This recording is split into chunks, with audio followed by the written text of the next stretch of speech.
Halo Foxian, saat ini Nafis dan saya sedang berada di Brownbeek, yaitu museum tentang Angkatan Bersenjata Belanda semasa pendudukan di Hindia Belanda dan Indonesia dari tahun 1816 hingga 1962.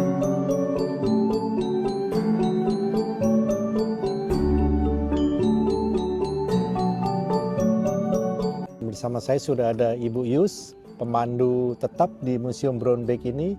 Ibu ternyata asal Mojokerto ya? Asli Mojokerto. Dan di sebelah kita ada Opa. Opa, ya. Opa Brownbeek. Ya. Ya. Apa kabar Bu?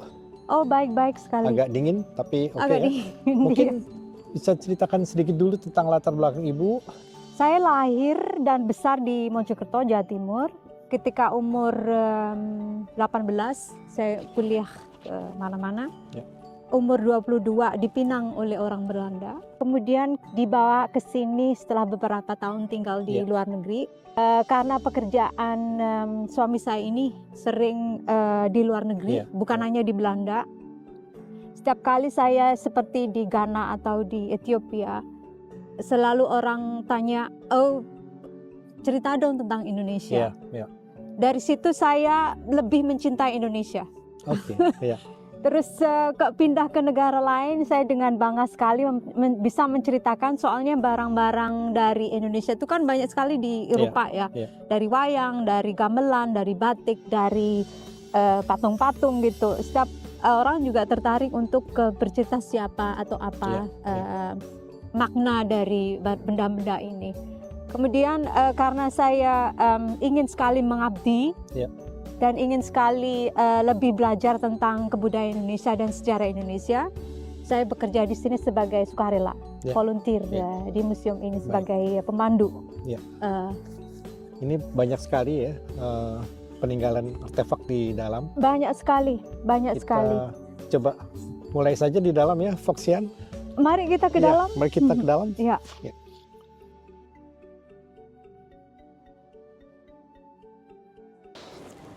Tapi uniknya gedung ini bukan hanya museum. Fungsi awal adalah untuk rumah peristirahatan para kniler. Knil kalau di Indonesia ya tentara penjajah ya. Tentara penjajah. Koninklijke Leger, Indische Leger ya. Awal-awalnya memang banyak veteran-veteran knil yang tinggal di sini.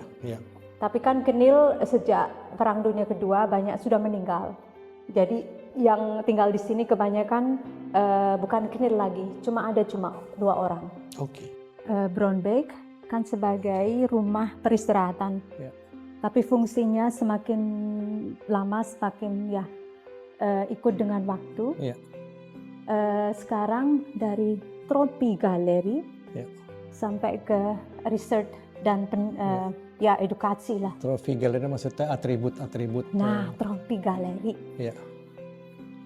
Gimana pengertian kalau Pak Han sendiri? Trofi galeri. Galeri atribut-atribut ya. Atribut militer ya. Inilah salah satu yang kontroversi. Dulu ketika knil menang perang, biasanya itu mengambil trofi sebagai rampasan perang sebagai kemenangan. Nah, kemenangan ini biasanya mereka akan dipajang di kamar-kamar mereka, di ruangan-ruangan ini sebagai kita loh yang menang, kita orang kuat, kita orang berkemajuan, mengalahkan lawan gitu. Lihat di kata-kata di lantai sini, banyak sekali terminologi yang dipakai di zaman itu adalah salah satu yang saya sebenarnya kurang setuju kalau dipakai. Ini tulisannya babu. Babu kan sering kita pakai untuk merendahkan orang. Di sini saya lihat memang banyak seragam pamong praja. Pamong praja ya. Ini ingin menyampaikan daerah ya.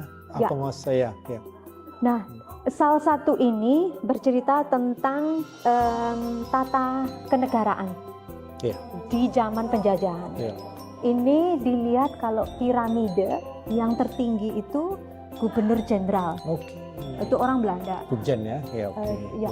Terus di bawahnya, di kanan kirinya dia ditopang oleh Europees bestuur.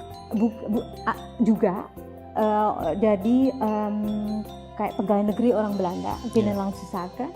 Tapi yang pembantu utama yang mempertahankan kolonialisasi itu sebenarnya pamong praja dari Indonesia sendiri.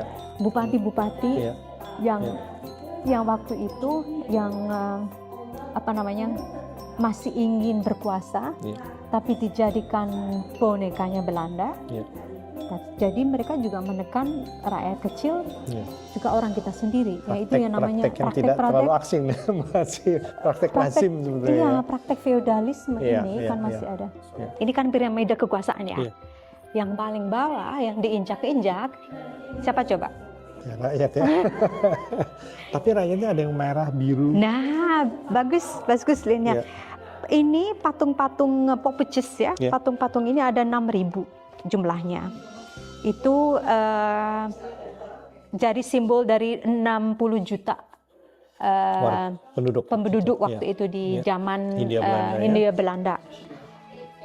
Yang paling banyak itu presentasi dari orang lokal, orang pribumi.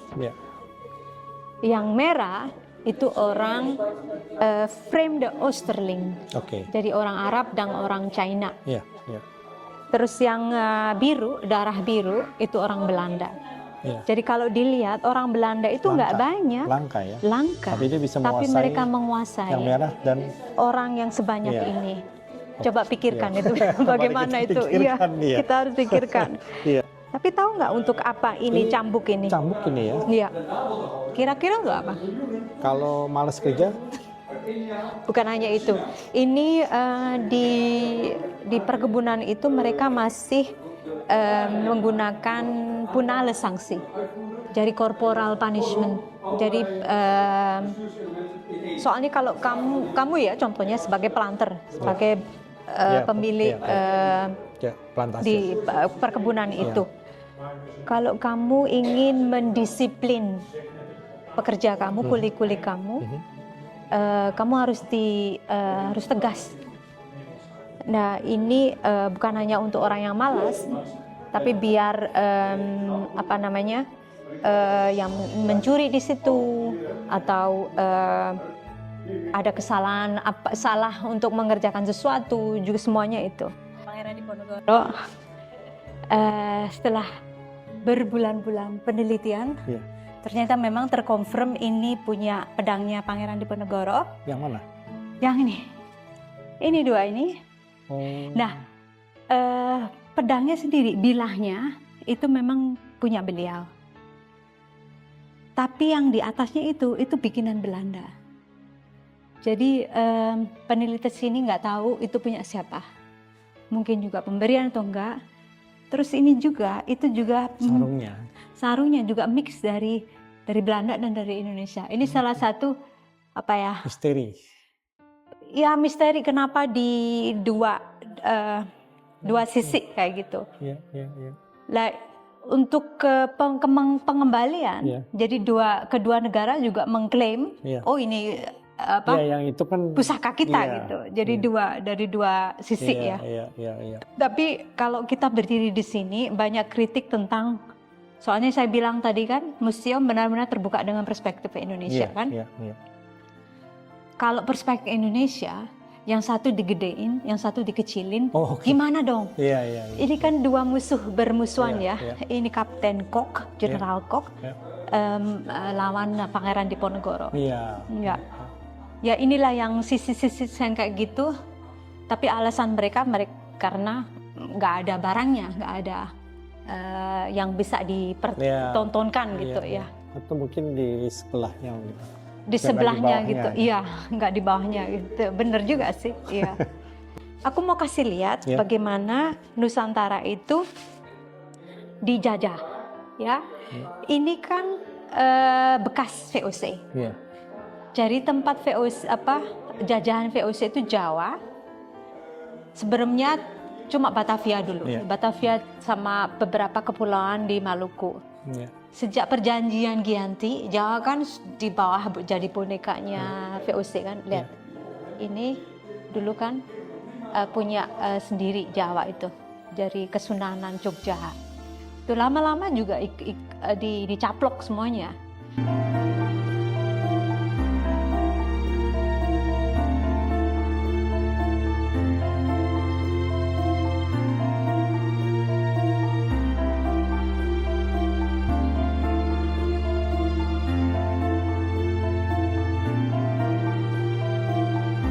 Lah seluruh kabinet ini, lemari ini bercerita tentang perang dari 18 Patimura, perang Maluku yang di Maluku, sampai Trikora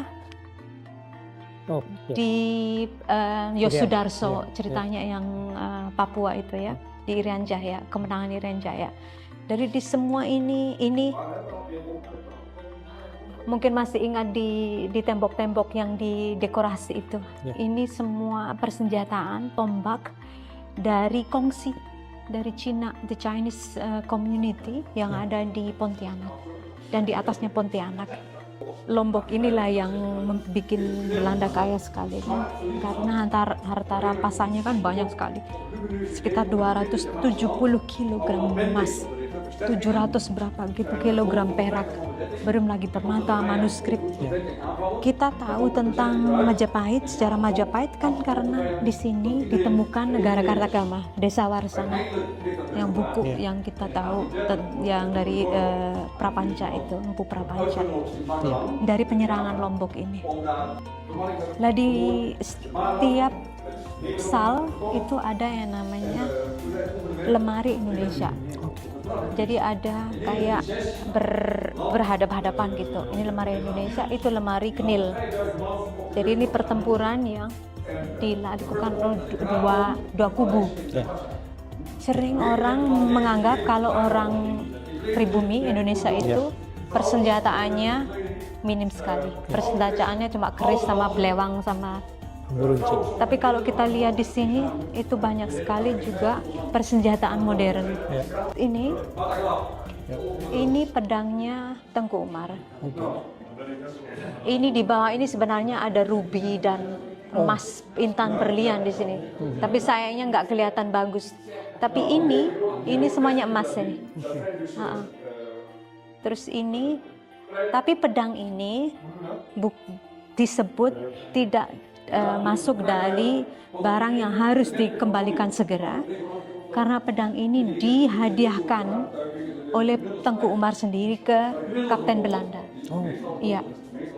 Jadi kan banyak waktu itu, nah ceritanya Tengku Umar dulu itu direkrut oleh Knil untuk menjadi antek mereka, antek Belanda.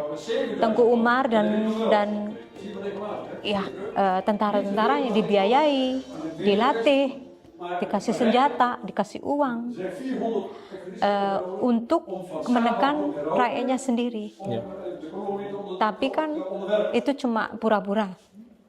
Jadi suatu ketika Tengku Umar kuat, merasa bisa menyerang balik, bergantilah kubu dia. Tapi sebelum itu mereka kan berteman. Salah satu kapten itu namanya Kapten Vetter, dia sudah merasa kalau Tengku Umar itu tidak bisa dipercayai. Jadi waktu dihadiin, ada buku sejarahnya, waktu dihadiahin itu dia diterima gini aja tanpa lihat mukanya Tengku Umar, dilihat itu. Jadi tidak dengan upacara yang dia punya firasat kalau Tengku Umar nggak bisa dipercaya. Umbul-umbul perang, bendera perang itu kan penting sekali. Kalau bendera kamu jatuh, yang belakang itu jatuh, itu udah firasat jelek aja gitu. Ini tahun 1841, setelah Imam Bonjol kalah. Imam Bonjol itu ditangkap 1839. 3 tahun kemudian, jadi ada pengikut-pengikutnya itu yang masih hidup. Lah pengikutnya itu mencari teman lah, mencari sesama Muslim. Mereka ke Aceh. Sultanat Aceh kan masih bebas dari pengaruh Belanda. Mereka naik ke atas dari Padang, Minangkabau itu naik ke atas. Nah di sini di sini Batak Lande kalau orang daerah Batak. Jadi ini pertemuan tiga budaya. Padang, Batak, sama Aceh. Nah pas di tengah inilah mereka diserang. Di Barus itu ya? Di Barus itu, iya. Tapi awal sekali setelah peperangan Padri. Lah di dalam perangan itu, di dalam bendera ini tertulis ini. Ya Allah, Makhtakhna, Al-Malik, selamatkan kita dari musuh Belanda yang dan zijn lust. Jadi bulus. Ya, kebulusan mereka. Ditulis di sini, di sini, di pedang ini. Nah, tapi dalam bahasa Arab ya? Ya, Kreta. Jadi hanya untuk ke pribumi yang kelas murah. Orang pribumi itu hanya boleh masuk ke kelas murah. Belum ada OV-chip card. Belum ada OV-chip card. Benar. Jadi lemari ini semuanya bercerita tentang situasi di Indonesia. Bagaimana? Judulnya juga Inlanders nih. Ya. Salah satu yang kebanggaan ya orang Jawa itu cerita tentang Panji. Itu topengnya Panji. Tapi sayangnya aku udah bilang sih Panji itu nggak pernah sendiri. Kasihan. Panji itu ceritanya kan selalu mencari sang kekasih. Chandra Kirana, Sekar Taji, cerita Keong Mas, cerita apalagi Timun Mas, itu semuanya cerita tentang Sekar Panji. Ini juga Panji. Aku bilang mohon dikasih istrinya di situ gitu, biar nggak kesepian si Panji. Lah di sal ini museum ingin mempertunjukkan bagaimana kita itu seperti di dalam sini, ini kayak di sarang burung. Ini kan kotak ya. Bebas, tapi tetap ada sarang burungnya, ada restriksinya. Jadi ada penyekatan sosial, ada penyekatan komunitas Cina. Mereka orang Cina dulu sampai tahun 30 nggak boleh pakai baju lainnya kecuali pecong sama. Pertama itu, mereka harus punya KTP untuk berpergian. Terus mereka harus ditempatkan di ghetto mereka sendiri, pecinanan. Jadi ruang lingkup mereka itu memang diatur sekali. Terus kita bilangnya, oh mereka nggak mau bergabung dengan orang Jawa, orang lokal. Itu semuanya didalangin. Bukan, nah hal-hal kecil mungkin ya seperti ini kita tuh harus tahu. Jadi itu memang benar-benar masih cara penjajah kita untuk memecah belah kita gitu. Itu keagamaan awal-awal ini aja banyak protes. Sejarah kolonialisasi itu sering banget mengkesampingkan keagamaan. Karena mungkin orang sini agamanya sudah ditinggalkan, tapi di Indonesia agama kan masih penting sekali. Nah, salah satunya itu mereka juga ingin merepresentasikan semua agama, bukan semua agama. Jadi agama lokal di situ sebelahnya lukisan itu ada Batak, tongkat dukun. Tunggal Panaluan namanya, yang ada kesaktiannya itu. Itu di situ ada beberapa patung itu. Sayangnya ada banyak orang di sini. Nah, ini kolase tentang foto-foto kehidupan sehari-hari lah. Kehidupan orang wong cilik. Yang tadi banyak di market itu. Yang diinjak-injak tadi, inilah wajahnya. Satu lemari ini ada Soekarno, terus sebelahnya Soekarno ada Palu Arit. Soekarno kan nggak mau banget diasumsikan sebagai diasosiasikan dengan komunis kan.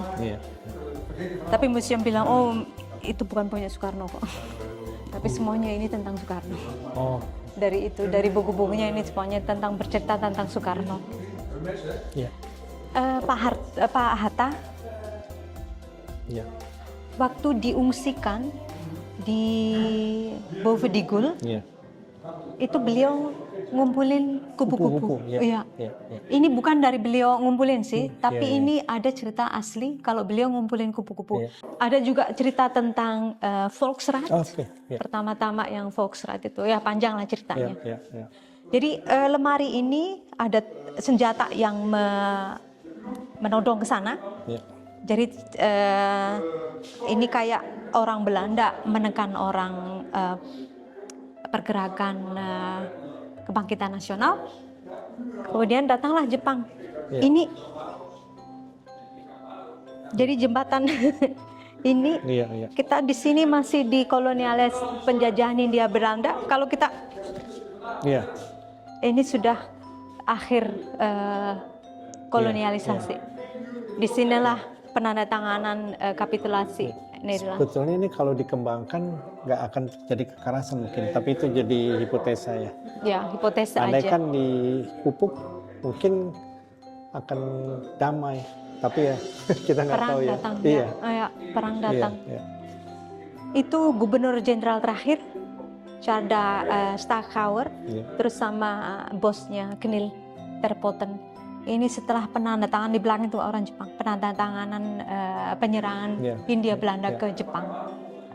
Setelah ini, foto ini mereka dikirim jadi budak jangan Jepang dari Romusanya Jepang di Cina, Manchuria.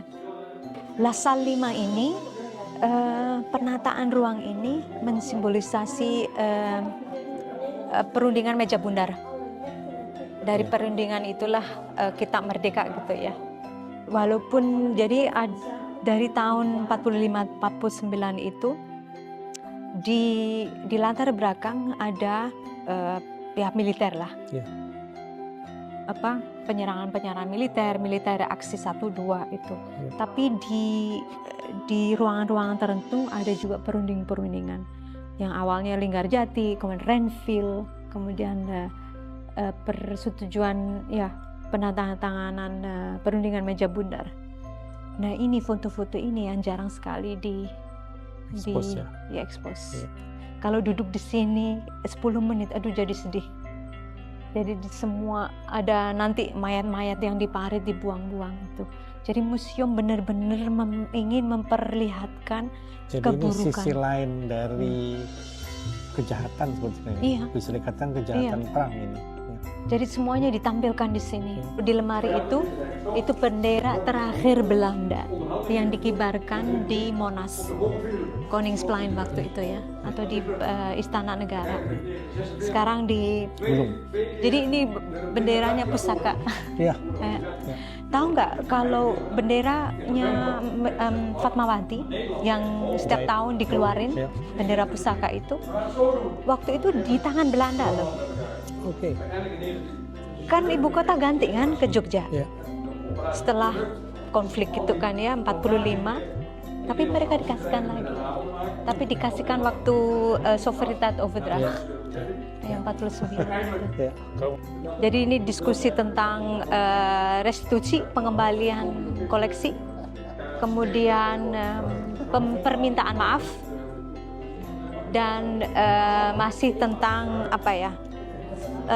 diskusi tentang ekses nota, tentang kekejaman perang. Rawa Gede. Rawa Gede kan berita besar di sini. Di Indonesia kecil udah hilang. Kenapa Rawa Gede itu terjadi? Apa yang terjadi? Kemudian setelah itu kenapa sampai para jandanya mendapat kompensasi? Itu kan banyak sekali orang Indonesia. Salwell. Acuh tak acuh ya. Iya. Nah, Rawa Gede ini salah satu dari ratusan kasus yang sama. Kapten Lukas, nama belakangnya lupa, Pak Lukas. Nah, orang Belanda, tentara Belanda menyerang Rawa Gede itu kan karena mereka mendengar kalau Lukas itu di Rawa Gede. Sembunyi di situ. Nah, Lukas keluar di kampung sebelah, Nah, semua orangnya itu dikumpulkan di balai desa, ditembakin satu-satu kan. Nggak ada yang tahu di mana Lukas. Nah, pagi harinya Lukas dengan tentaranya balik ke situ. Dia menghitung mayat-mayat yang dimasukkan ke ini 400 lebih orang. Tapi orang Belanda bilangnya 150. Siapa yang kita percayai? Satu saja sudah terlalu banyak. Satu aja udah banyak, apalagi gitu. Jadi ini cerita-cerita yang ayo ikut andillah. Ini sejarah kita, bukan orang ya. Ini udah bagian dari sejarah. Bagian dari sejarah. Harus diketahui sebenarnya. Exactly. Apalagi yang benar-benar sejarah kita gitu, tentang bukan orang lain aja yang ngobrol. Foxian, kita sudah berada di penghujung keliling-keliling kita di Museum Brown Bay. Kali ini banyak sekali Bu Yus yang untuk pencerahan, bagus untuk Foxian, untuk semua sebetulnya yang belajar tentang sejarah kita ya. Terima kasih banyak untuk waktunya dan untuk keliling-kelilingnya memandu kami dan kesabarannya. Tapi saya lihat ramai ya, banyak yang pengunjung. Banyak sekali memang. Seperti Pak Han lihat itu banyak orang tua Belanda di sini. Tua tadi juga nanti saya lahir di Carolus. Dengan acara ini mungkin juga menarik orang Indonesia. Mudah-mudahan untuk tertarik belajar tentang sejarah kita sendiri. Terima kasih banyak Bu Yus. Sama-sama. Sampai jumpa. Mungkin di Bambrugge ya. Iya. Terima kasih juga. Terima kasih Foxian. Terima kasih Foxian.